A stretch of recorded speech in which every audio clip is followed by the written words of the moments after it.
네, 지금부터는 세포막에 대해서 한번 살펴보도록 하겠습니다. 교과서는 144페이지를 펴시고 수업을 들어주시면 되겠습니다. 자, 지금 우리가 배울 내용은 세포를 둘러싼 세포막의 기능이라는 주제로 학습을 하게 될 텐데요. 이제 교과서 144페이지를 보시면 막을 통한 물질 이동과 세포막의 기능이라고 하는 탐구 활동이 나와 있습니다. 자, 그러면은 이 탐구 활동을 한번 같이 찬찬히 살펴보시면은요. 먼저 달걀 노른자와 양파 표피 세포를 준비를 해요.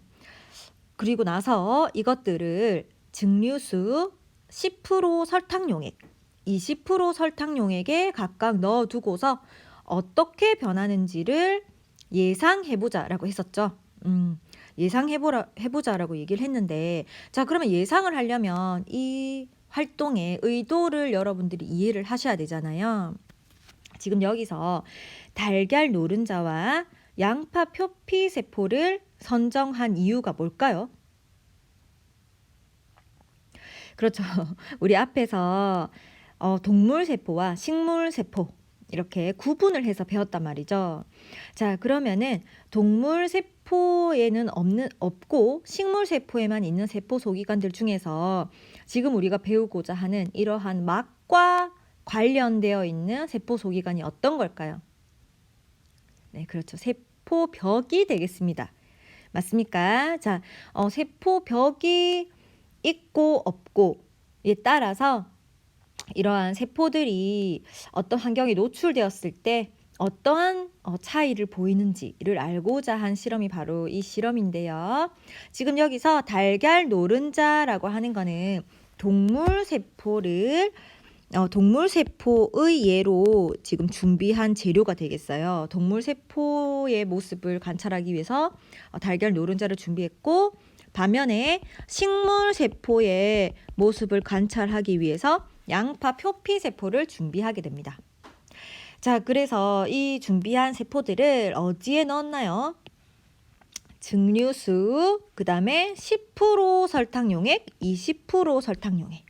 자, 증류수와 10% 설탕 용액, 20% 설탕 용액, 이것들은 점점 갈수록 농도가 높아지고 있죠. 농도가 높아지고 있습니다. 자, 이렇게 조금씩 농도가 높은 용액에 넣었을 때 어떠한 일이 발생할지를 관찰하는 실험이 되겠습니다. 자, 여러분 예상해보자라고 했기 때문에 여러분들 마음속으로 예상을 해봐야 됩니다. 실제로 선생님이 힌트를 준 거예요. 세포벽이라는 힌트를. 세포벽이 지금 양파 표피 세포는 있고 달걀 노른자에는 없잖아요. 세포벽이 있고 없고에 따라서 어떻게 변화될지 한번 예상해 보도록 합니다. 선생님은 바로 넘어갈게요. 자, 그러면 먼저 달걀 노른자부터 결과를 보겠습니다. 자, 달걀 노른자의 모습과 크기를 해보기로 하는데, 그 방법은 달걀 노른자를 각 용액에 한 개씩 넣어서 10분 후에 꺼내어서 모습과 크기를 관찰하는 방식으로 진행이 되었네요. 자, 그리고 결과가 바로 나와 있는데, 자, 보겠습니다. 먼저 자, 증류수에 넣은 거와 10% 설탕 용액에 넣은 거, 20% 설탕 용액에 넣은 거, 점점 농도가 높아지는 순서로 표를 만들었고요. 용액에 넣기 전에는 당연히 전부 다 모양과 크기가 같은 아이들을 사용을 해야 뭔가 비교가 정확하게 되기 때문에 크기는 모두 38mm로 같고 둥글고 탄력이 있는 이러한 달걀 노른자를 사용을 했어요. 그리고 나서 10분 후에 다시 측정을 해보니까, 자, 증류수 같은 경우는 부피가 커졌대요. 부피가 커졌어요. 크기가 한 40mm 정도로 커졌다. 반면에 10% 설탕 용액은 부피가 줄어들고 쭈글쭈글해졌대요. 그러니까 달걀 노른자를 10% 설탕 용액에 넣으니까 부피도 줄고 쭈글쭈글해졌다. 부피가 어느 정도 줄었냐면은 36mm가 되게끔 줄었다. 원래는 38인데 그리고 이제는 더 진한 용액 20% 설탕 용액에 넣으니까 부피가 줄어들었는데 10% 설탕 용액보다 더 많이 준 거야. 그래서 부피가 가장 많이 줄어들고 또 많이 쭈글쭈글해졌어요. 그래서 크기를 보니까 10% 설탕 용액보다 더 많이 줄었어요. 35ml로. 자, 이러한 결과가 나왔네요. 자, 그러면 우리가 왜 이런 결과가 나왔을까 좀 한번 생각을 해보셔야 됩니다. 그런 과정에서 여러분들의 어떤 탐구 능력이 향상되는 것이기 때문에 어떻게 이런 결과가 나왔지? 여러분들이 지금 집에 있기 때문에 가장 좋은 건 직접 실험을 해보는 게 가장 좋아요. 뭐 어렵지 않은 재료들이기 때문에 근데 10% 설탕용이 20% 설탕용이 만약에 맞추기 힘들면 그냥 증류수는 그냥 물이고요. 10% 설탕 용액은 그냥 소금 한 스푼 넣고요.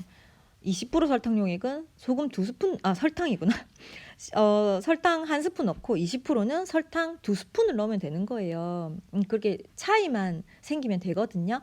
그렇게 해가지고 집에서 직접 측정을 해보는 것도 어떨까라는 생각이 드네요. 그 다음에는 이제 양파 표피세포의 관찰 결과인데 방법은 똑같습니다. 똑같이 표피세포 조각들을 각각의 용액에 넣고 그리고 현미경 표본을 만들어서 관찰을 하는 거예요. 자, 현미경 표본을 만들어서 관찰한 결과가 지금 여기 나와 있어요. 자, 증류수일 때는 지금 보니까 이게 뭐냐면 원래는 어떠냐면 이런 식으로 이렇게 좀 되어 있을 거예요. 이런 식으로 되어 있는데 지금 증류수에 넣으니까 약간 부푸른 거예요. 약간 이렇게 부푸른 느낌으로 지금 결과가 나와 있는 겁니다. 이해되겠습니까? 지금 이거? 증류수는 이렇고요.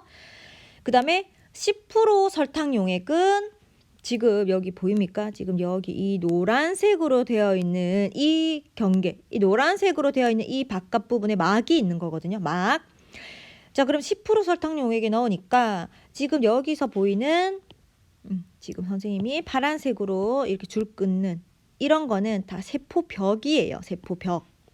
그러면 세포벽은 선생님이 특징을 설명했을 때 굉장히 이 탄력적이지 않고 단단한 그래서 뭔가 외부 이 세포의 형태를 지지해주고 유지해주는 역할을 한다고 했었잖아요. 그래서 세포벽은 거의 변화가 없는 상태에서 이렇게 막만 원래 세포벽과 붙어 있던 막인데 이 막이 세포벽으로부터 떨어져 나온 그림이 지금 보이고 있습니다. 이거 이해될까요? 이렇게 세포벽으로부터 떨어져 나온 거예요. 이해되겠습니까? 증류수에 비해서 증류수는 막이 세포벽과 딱 붙어 있는 거거든요. 그렇다면 20% 설탕용액, 더 진한 설탕용액에 넣은 이 세포들은 더 많이 이렇게 떨어져 나온 거예요. 세포벽에서 세포막이 더 많이 이렇게 분리되어 나와 있는 모습을 관찰할 수가 있습니다. 그러면 왜 이런 일이 일어났을까? 한번 예상을 해봐야 되는데 일단은 먼저 우리가 관찰한 사실 그대로를 먼저 한번 보겠습니다. 자, 실험 결과가 예상과 일치하는지 비교해보고 여러분들 아까 예상 다 했겠죠? 일단은 일치하는지 한번 생각을 해보고 이와 같은 실험 결과가 나타난 까닭을 도의해보자 라고 얘기했는데요. 먼저 있는 그대로의 사실만 가지고 판단을 해보면 지금 여기선 답이 제시가 되어 있는데 여러분들의 생각이 어땠느냐에 따라서 일치를 한 친구들도 있을 거고 일치하지 않은 친구들도 있을 것 같거든요. 그래서 일치한다, 만약에 일치한다라고 했다면 어떤 식으로 이기서 나온 결과랑 여러분들이 생각한 결과가 같았겠죠? 어떤 결과가 나왔죠, 우리? 세포막을 경계로 농도가 낮은 곳에서 높은 곳으로 물이 이동하였기 때문에 자, 여기에 너무 핵심 답을 바로 제시해 버렸어요. 뭐냐면 지금 우리가 농도가 높아질수록 우리 동물 세포를 한번 생각해 보자. 농도가 높아질수록 세포가 점점 작아졌죠. 작아졌다는 거는 세포에 있던 어떤 물질이 밖으로 빠져나왔기 때문에 즉 자, 이겁니다. 우리가 이렇게 만약에 비커가 있고요. 여기에 이렇게 뭐 10%의 설탕물을 이렇게 넣은 상태에서 노른자 넣었다. 그럼 얘가 나중에 줄어들었다는 얘기는 이 노른자 안에 있던 물질들이 이 10% 설탕 용액 쪽으로 빠져나왔다는 얘기잖아. 그래야 줄죠, 부피가. 맞습니까?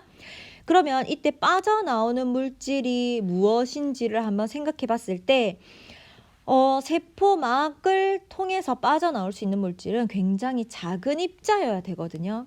그래서 다른 어떤 물질들보다는 더 작은 입자를 띠고 있는 물의 이동이 어떤 과학적인 사실이라고 말을 할 수가 있어요. 물들이 이동을 해서 나왔기 때문에 결국 달걀 노른자가 쭈글쭈글해진 거예요. 이해되겠습니까? 이거를 여러분들이 조금 막 생각을 해보고 빠져나온 게 뭘까? 막 이렇게 질문을 했어야 되는데 너무 바로 답이 나와 버렸어요. 좀 안타깝긴 한데 어쨌건 지금 농도가 높아질수록 이 세포 속에 있던 물들이 농도가 높은 이 액체 속으로 나와 버렸기 때문에 줄어든 거예요. 이해되겠습니까? 달걀 노른자가 줄어든 이유를 이해하겠습니까?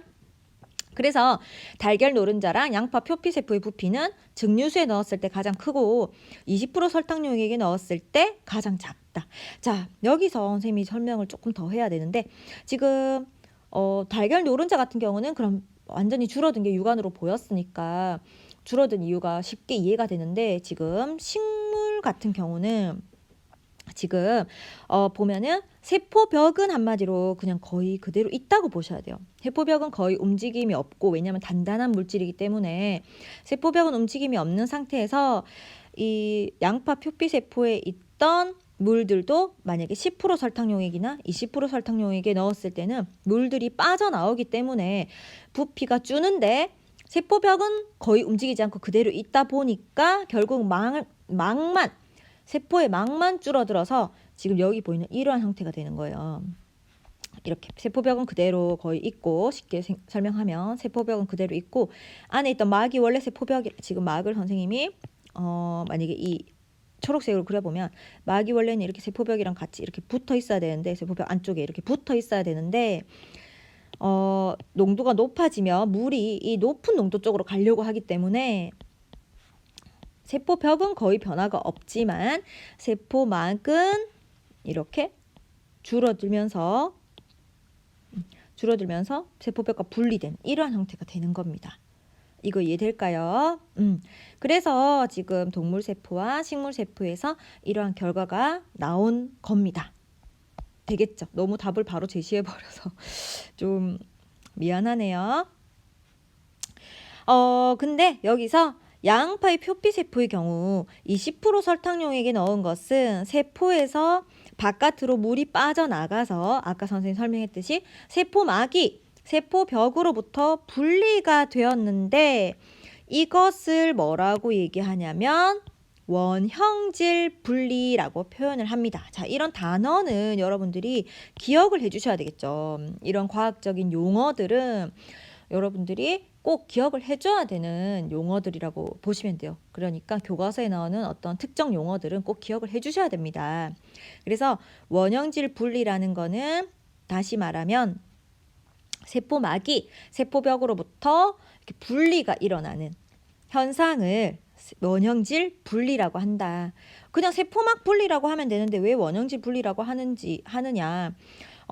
우리 원형질의 종류 중에 하나가 이제 세포막입니다. 그래서 우리가 지금은 세포막을 배우지만 사실은 이 세포막뿐만 아니라 다른 어떤 원형질에 해당되는 분리 이런 현상들도 있거든요. 그래서 그것들을 통틀어서 원형질 분리라고 이름을 붙여준 거예요. 우리는 세포막이 분리되는 현상만 배우게 됩니다. 되겠습니까? 자, 그래서 이렇게 정리를 해보고 그러면 실험 결과를 근거로 세포막에서 일어나는 물질 이동의 특징을 정리해보자. 자, 선생님이 별표를 해놨죠. 별표. 자, 지금 우리가 이 실험에서 결국 도출하고자 하는 결론이 바로 이겁니다. 뭐냐면 여러분 봐. 지금 이렇게 비커에 우리가 동물 세포를 다시 예로 들어볼게요. 계란 노른자를 예를 들어보면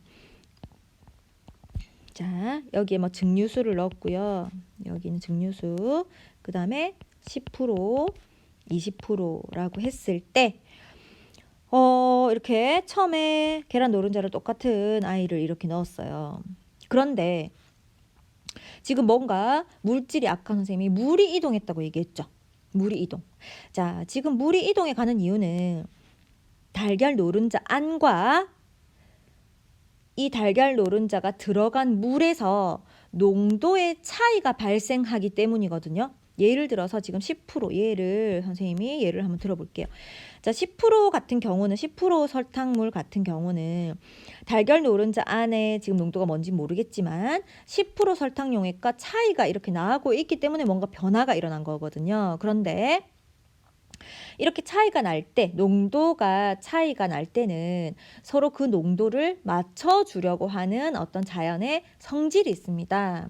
자, 그러면 농도를 맞추려면 지금 아까 선생님이 10% 설탕물일 때는 달걀 노른자로부터 물이 이 설탕물 쪽으로 빠져나간다고 얘기했잖아요. 그런데 우리가 조금만 더 다시 생각을 해보면 10% 그러니까 10% 설탕물이 달걀 노른자보다 더 농도가 높다는 얘기죠. 지금 물이 빠져나갔다는 건 농도를 맞추기 위해서 물이 10% 쪽으로 빠져나왔다는 건 10% 설탕물이 달걀 노른자보다 농도가 높다는 의미입니다. 그렇죠? 그래야 물이 빠져나와야 이 농도를 낮춰주니까 서로 평형인 상태 쪽으로 점점점 다가가려면 그러면 우리가 생각해 볼 때 10% 설탕물에 있던 이 설탕 입자가 달걀 노른자 안으로 가더라도 농도는 비슷하게 맞춰지는 거 아닙니까? 이거 이해될까요? 그러니까 달걀 노른자 속은 지금 농도가 낮아. 다시 선생님 설명하면 달걀 노른자는 상대적으로 바깥 10% 설탕물에 비해서 농도가 낮고 10% 설탕물은 농도가 높은 상태인 거죠. 그러면 지금 농도가 높고 낮은 이런 농도의 불균형이 생겼을 때 농도를 같게 맞춰주기 위한 방법은 두 가지잖아요. 농도가 낮은 데서 이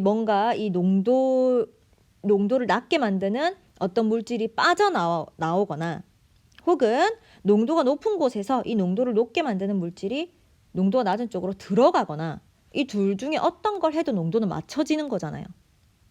그런데 지금 농도가 낮은 쪽에 있는 물이 밖으로 빠져나왔다고 했거든요. 설탕물에 있던 설탕이 달걀 안으로 들어가지는 않았고 이거는 왜 그렇냐? 세포막이라고 하는 이러한 구조가 둘 사이를 막고 있기 때문이죠. 이 달걀 안과 설탕물 둘 사이를 막고 있기 때문이죠. 세포막이.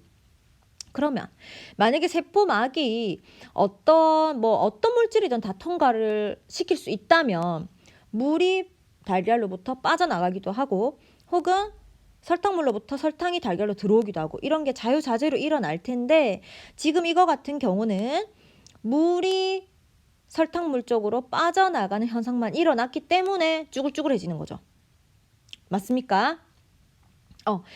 이런 결과로 미루어 볼 때 세포막의 특징을 한번 우리가 유추해 보면 설탕 분자는 세포막을 통과하지 못하고 물은 세포막을 통과한다는 특징을 유추해낼 수가 있어요. 그쵸? 이거 둘 다 만약에 설탕 분자도 세포막 통과하고 물도 세포막 통과한다면 이렇게 크기 변화가 있을 이유가 없어요. 그냥 둘이서 동시에 이동하면서 원래대로 이렇게 맞춰주면 되는 거니까.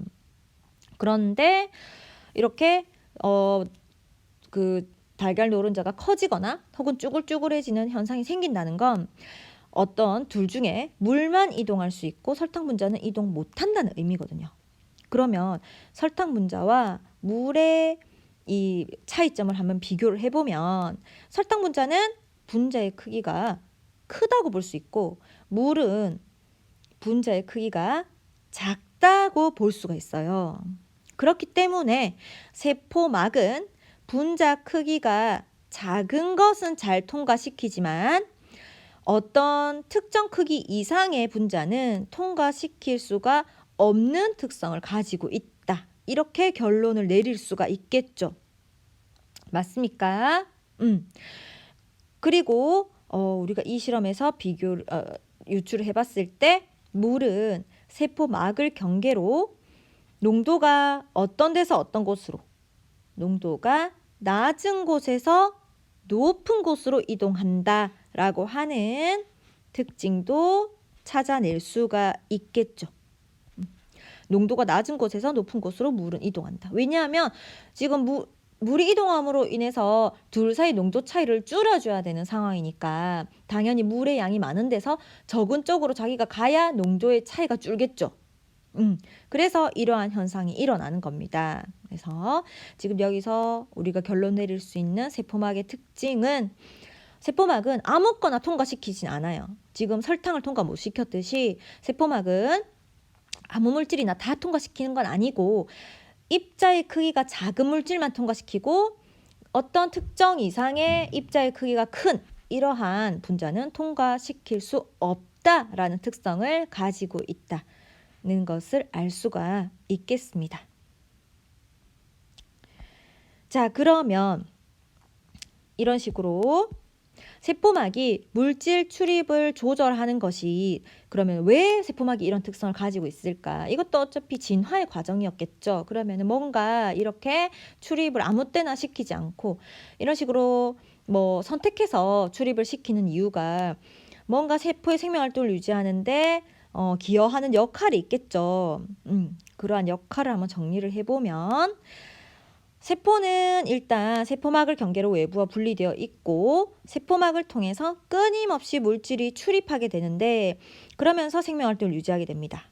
하지만 아무거나 통과시키면 세포 안으로 막 몸에 해로운, 세포를 파괴시키는 이런 물질들까지 들어올 수가 있잖아요. 그래서 세포는 세포에 필요한 물질은 빠르게 흡수하고 세포에 해롭거나 불필요한 물질은 잘 흡수하지 않거나 배출하는 특징이 있습니다.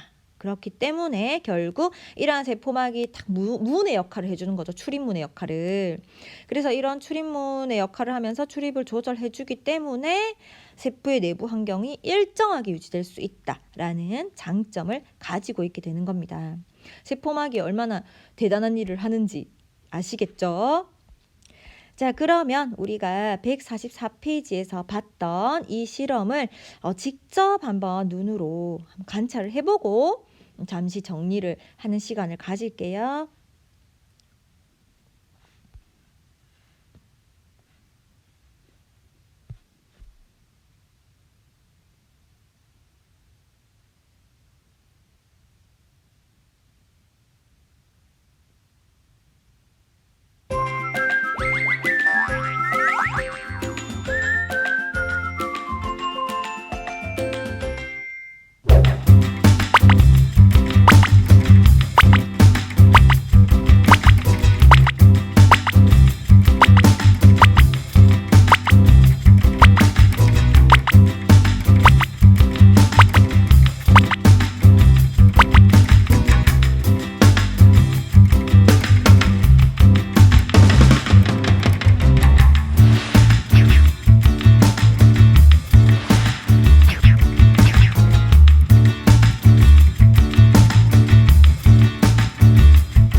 네.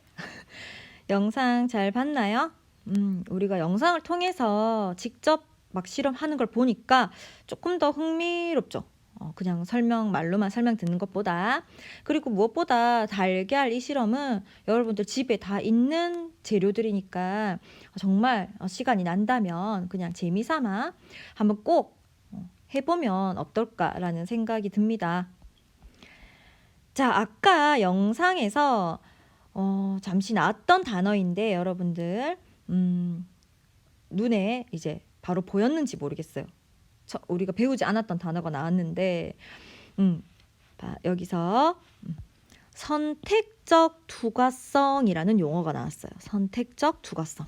자, 선생님이 아까 설명을 다 한 내용인데 그 내용, 그러한 현상을 뭐라고 표현하느냐라는 전문 용어가 지금 나온 겁니다. 뭐냐면 우리 아까 세포막이 뭐 설탕이나 물이나 어떤 거든 다 통과시키지를 않고 특정 물질만 선택해서 투과시킨다고 얘기했었잖아요. 예를 들어서 작은 입자들 같은 거, 그런 아이들만 선택적으로 모두를 다 이렇게 출입시켜주는 아주 허용적인 막은 아니고요.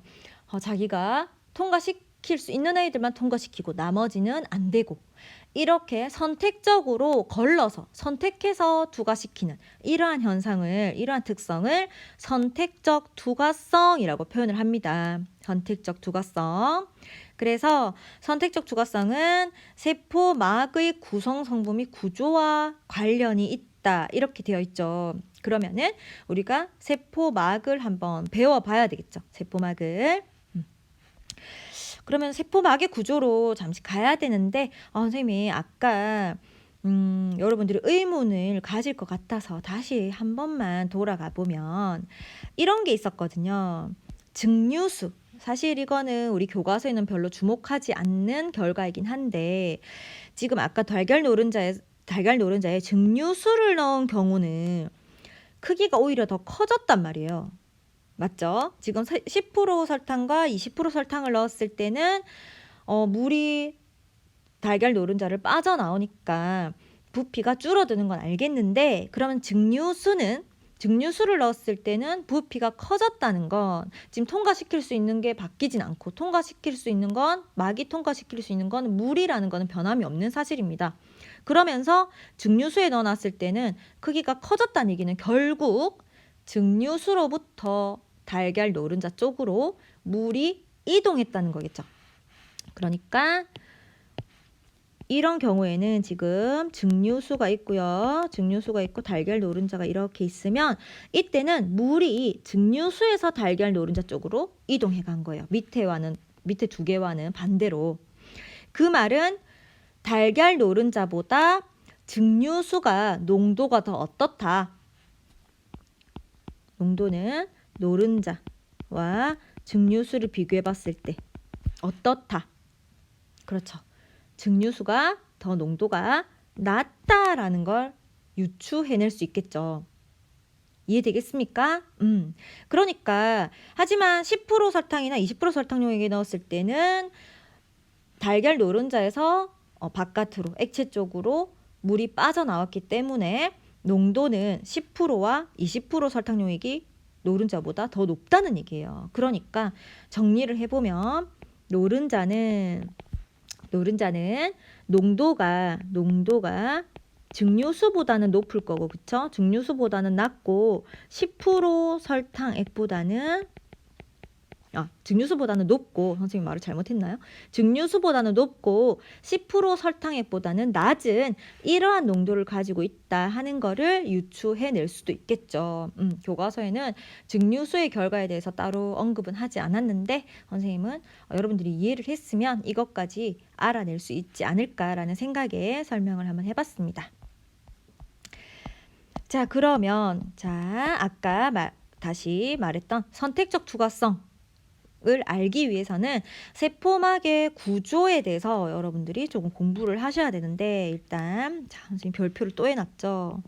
세포막의 구조 정말 중요한 내용이라서 세포막은 일단 지금 여기 나와 있는 이러한 그림처럼 생겼습니다. 세포막을 크게 확대를 해보면 지금 이건 교과서 145페이지고요. 자, 여기 보시면 단백질이 있고요. 이 보라색으로 표현된 이것들이 다 단백질이에요. 막에 이렇게 하나하나씩 박혀 있는 형태입니다. 이런 단백질이 있고, 그리고 인지질이라는 물질이 있죠. 즉 세포막은 크게 정리를 하면 인지질이라고 하는 물질과 단백질이라고 하는 물질, 이 두 개로 구성되어 있다라고 표현해 주셔도 돼요. 사실은 인지질과 단백질 외에 또 다른 물질도 있습니다. 지금 여기 보이는 이거는 당이라고 하는 물질인데 이거를 언급하진 않고요. 인지질과 단백질로 크게 구성되어 있다 정도만 기억을 해주시면 될 것 같아요. 하지만 세포막의 구조로 인지질과 단백질로만 이루어져 있다, 이런 말은 틀린 말이겠죠. 어쨌건 세포막은 인지질과 단백질이 대부분의 어떤 구성을 차지하고 있게 되는데, 단백질은 여러분들이 아실 거고, 자, 인지질이라는 거를 보시면 인지질의 구조 해서 밑에 이렇게 나와 있는데, 이거를 선생님이 확대를 한번 해볼게요. 자, 인지질. 자, 인지질 여러분들이 보시다시피 파란색으로 표시된 둥그스름한 이러한 형태, 얘다가 밑에 이렇게 막대기 모양의 이러한 구조물이 두 개가 붙어져 있는 이러한 형태예요. 그래서 인지질을 모식도로 그려보면 위에 이렇게 동그랗게 그리고 밑에 두 개의 짝대기를 그리는 이러한 형태로 인지질을 간단하게 그리게 됩니다. 그런데 특성이 있어요. 인지질은 특성이 이 파란색으로 지금 그려진 이 머리 부분이라고 얘기를 하는데요. 우리가 이렇게 나누어서 위에 부분을 파란색으로 둥근 이런 형태의 위에 부분을 머리라고 하고요. 밑에 짝대기를 꼬리라고 표현을 하는데요. 인지질의 머리와 인지질의 꼬리는 어떤 성질에 있어서의 차이점이 있습니다. 뭐냐면 인지질의 머리는 친수성이에요. 친수성이 뭐죠? 그렇죠. 물과 잘 결합한다는 얘기예요. 그러니까 물 사이에 잘 이렇게 녹아 들어간다. 반면에 그러니까 물과 접하는 걸 좋아한다, 이런 의미로 받아들이면 될 것 같고요.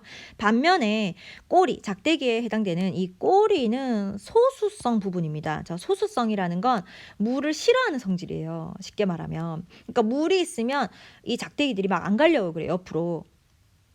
친수성 부분은 막 물에 가려고 하고. 이 차이를 아시겠습니까? 자, 그러면 우리가 다시 생각해 볼 때 인지질이라고 하는 게 주로 이렇게 선생님이 막을 이렇게 그리면 이걸로 그릴게요. 막을 이렇게 그리면 이 막을 구성하는 이거를 확대해 보면 대부분 이렇게 인지질이 이렇게 꽉꽉꽉 차여 있는 형태잖아요. 위에 이렇게 보시면, 그쵸? 이렇게 이런 식으로 인지질들이 이렇게 꽉꽉 차 있는 형태인데, 자, 생각해 봅시다. 세포가, 이걸 지우고요. 세포가 이렇게 있다고 생각해 봅시다.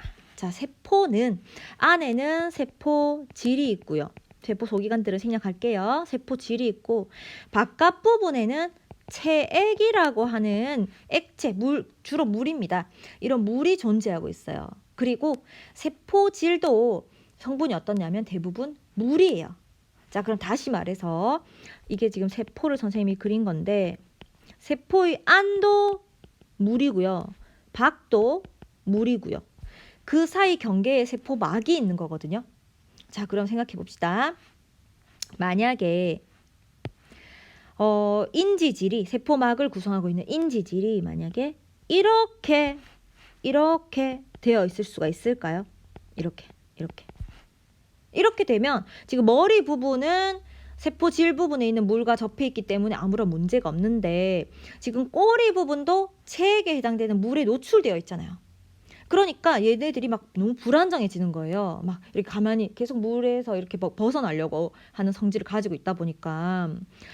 그렇다면 반대로 이렇게 만약에 이런 식으로 되어 있으면 해결이 될까요? 이것도 안 되겠죠. 왜? 이렇게 되면 안쪽에 있는 이 물과 접해버리니까 이 소수성 꼬리들이. 맞습니까? 자, 그러면 물과 접하는 부분은 친수성 머리가 가게 되고 그 외에 소수성 꼬리들은 물과 멀어지려고 하는 이러한 성질들을 다 만족하려면 결국 어떠한 형태로 되어 있어야 할까요? 자, 이렇게 만약에 세포가 있다. 그러면은 안에도 물, 밖에도 물이야. 그러면은 물에 접하는 부분은 무조건 머리여야 되는 거죠. 한마디로 이쪽도 머리가 있어야 되고 이쪽도 머리가 있어야 돼요. 그러면서 소수성 꼬리 부분은 이렇게 안쪽에서 마주보고 있으면 되는 형태 아닐까요? 이렇게. 그럼 해결되겠죠. 이거 이해될까요? 이런 식으로 쭉 배열되어 있으면. 그러면 해결이 될 것 같은데요. 그렇죠. 그래서 그러면은 이렇게 하다 보니까 지금 인지질들이 층이 하나, 그 다음에 2개 이렇게 돼야 되지 않겠습니까? 그렇죠. 그래서 막은 인지질 2층, 이중층으로 구성되어 있다. 이렇게 표현을 해주시면 되겠습니다.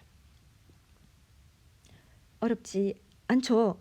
여러분들의 반응을 못 보니까 선생님이 뭐 어떻게 해야 할지를 모르겠어요. 지금 선생님이 설명한 게 이해가 됐을지.